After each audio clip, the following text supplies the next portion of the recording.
The baby in her belly is not yours. That sentence didn't echo. It didn't need to. It settled, quietly, like a drop of ink falling into clear water. And everything in me went still. The girl who said it stood near the elevator. Her skin shimmered under the fluorescent light, eyes sharp, expression unreadable, as if she had rehearsed this silence for years. I didn't respond. I didn't move. Just watched the elevator doors close behind her reflection and felt something tighten in my chest, slow and deliberate, like a wire being pulled from within. The office was empty, past midnight. Only the hum of the city outside, cars whispering below, glass towers blinking like watchful eyes. I sat there, staring at the marble table, the contract papers still spread open in front of me. Numbers, power, expansion, all of it suddenly meaningless. She said the baby in her belly is not yours. And my world, a world built on precision and control, fractured in complete silence. I didn't pick up my phone, didn't call anyone, not even her. I just listened. To the sound of my own breathing, too steady for a man who just lost his world. To the air, too calm for what I felt crawling beneath my ribs. My wife, her belly, her silence for the past few weeks. I had noticed, but I hadn't wanted to know. Now I had no choice. It began quietly. A misplaced perfume bottle that wasn't hers. A message she deleted too quickly. A sudden interest in prenatal yoga she never attended. Small things, insignificant if you didn't look too long. But I always looked too long. That's what made me who I am. A man who sees patterns before they appear. A man who turns silence into power. I used to think love was control. Now I realize control is what you cling to when love is gone. She was asleep when I got home. The apartment was dark, too quiet. Her breathing was even, too even. I stood in the doorway, watching her chest rise and fall, her hand resting protectively over her belly. I wanted to ask, wanted to say her name, but my throat refused. Instead, I walked to the balcony, lit a cigarette I didn't need, and watched the city burn beneath the glass towers I built. The reflection behind me shifted, her silhouette in the doorway. "Couldn't sleep?" she asked, voice soft, rehearsed. I turned halfway, just enough to see the faint smile that used to mean everything. "I've been thinking," I said. She waited. "About us." Silence stretched, thin, fragile. Then she smiled again, touched her belly. "We'll be fine." That sentence, "we'll be fine," sounded like a lie signed with a heartbeat. I nodded, pretending to believe it. She walked away, her steps measured. I watched her go, and for the first time I realized something. Her love used to fill the room. Now it just filled the silence. Days passed like rehearsed movements in a play I no longer believed in. Meetings, investors, deadlines. People spoke. I nodded, but my mind stayed somewhere else, on that whisper that had broken me. The girl who said it? Her name was Ayanna. She worked in PR. Smart, observant, too quiet to be harmless. I called her in for a follow-up about a campaign that didn't exist. When she entered my office, I didn't look at her, just asked, "Why did you tell me that?" She hesitated, then said, "Because I thought you should know." "How do you know?" Her eyes flickered, that subtle shift between fear and pity. "Because I saw them," she said, "in your car. The same one you sent to pick her up from the clinic last month." I froze. Clinic? She wasn't supposed to go to any clinic. She had said it was a friend's appointment. I looked at Ayanna. "You're sure?" She nodded.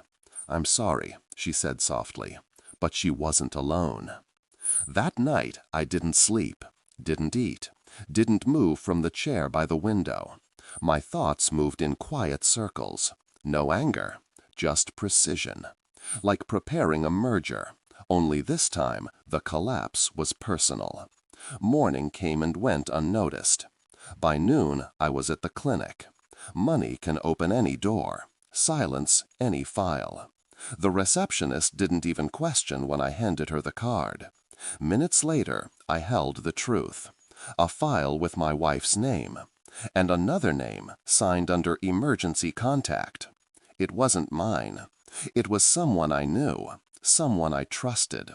Daniel, my CFO. I remember walking into the office that evening as if nothing had changed. People greeted me. I smiled. Daniel was already in my office, going through quarterly reports. "Morning, boss," he said. Boss. The word stung. He looked up, saw me standing there, too still, too quiet. "You okay?" he asked. I nodded. "Just tired." He smiled, that loyal smile that had stood beside me for 10 years. "I'll handle things," he said. "You always do," I replied. He didn't notice how long I watched him after that, the way he adjusted his tie, the way his phone lit up with a name I couldn't ignore. Her name. I didn't confront him. Not then. Not yet. Power is timing. Revenge is silence waiting to be understood.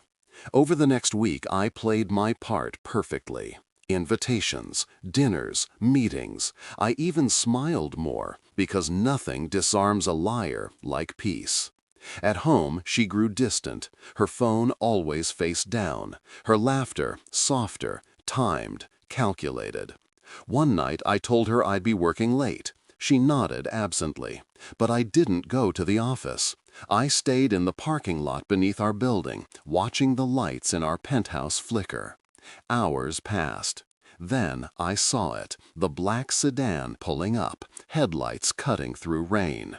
Daniel stepped out, umbrella, confident walk. He entered my building like a man who had already claimed what wasn't his. I didn't follow. I didn't need to. Knowing was enough. For now. The next day I called my lawyer. We discussed succession plans, silent moves, shell transfers.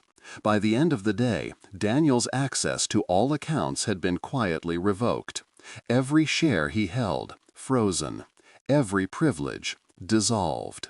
He didn't know it yet, but his empire within mine was already gone. That night I came home early. She was in the kitchen, surprised. "Didn't expect you this soon," she said, forcing a smile. "I missed you," I replied, voice calm, detached. She blinked, uncertain how to respond. We ate in silence. She avoided my eyes. I watched her movements, each one rehearsed. When she stood to leave, I said quietly, "Does he make you happy?" She froze, didn't turn, didn't breathe. "What?" she whispered. "You heard me." Her back stiffened. Silence stretched until it broke. "It's not what you think," she said finally. I smiled, slow, deliberate. "It never is." She tried to explain, tears trembling, words soft, useless. I didn't shout, didn't accuse, just listened, until she ran out of lies. Then I said, "I know the child isn't mine." Her lips parted, but no sound came. For a moment, the world stood perfectly still. Then she whispered, "I'm sorry, sorry." The most meaningless word in betrayal. I nodded. "It's okay," I said softly, and I meant it, because forgiveness isn't mercy. It's closure, disguised as calm. The next morning, Daniel walked into the office, still unaware his kingdom was gone. He smiled, handed me a file. "I finalized the acquisition," he said. I took the file, placed it on the desk, and looked at him. "Good," I said. "Now you can focus on packing." He frowned. "What? You're done here." He laughed, the nervous kind. "Funny." I handed him another file, this one with his financial signatures, confidential messages, all printed neatly. His laughter died. "Where did you—" I cut him off. "You shouldn't have touched what's mine." He tried to speak, but I raised a hand. "Leave quietly," I said. "I'll let the silence protect you." He left. Not a word, not a sound. That evening, she was gone when I returned home. The closet empty. Her perfume still in the air, fading. I didn't chase her, didn't call, didn't cry. I poured myself a drink, stood by the window, and watched the city glow. It looked beautiful, distant, untouchable, like peace pretending to be light. Ayana called later. "Are you okay?" she asked. I laughed softly. "Define okay." She hesitated, then said, "You didn't deserve that." "Maybe I did," I said. "Maybe we all do, eventually." Silence filled the line. It felt heavier than words. Before she hung up, she whispered again, same tone, same chill. "I told you because I knew you'd understand silence better than anyone." She was right. I always did. Weeks passed. The company moved on. Rumors faded. People forgot. But I didn't. Not out of pain, out of clarity. Every lie, every betrayal, every whispered truth, all of it had stripped me bare until there was nothing left to lose. And that's where freedom lives. One night I visited the balcony again, the same spot where I once watched her sleep. The city still burned with artificial light, but inside I felt nothing, just silence, cold, peaceful, final. I turned off my phone, deleted her number, deleted his.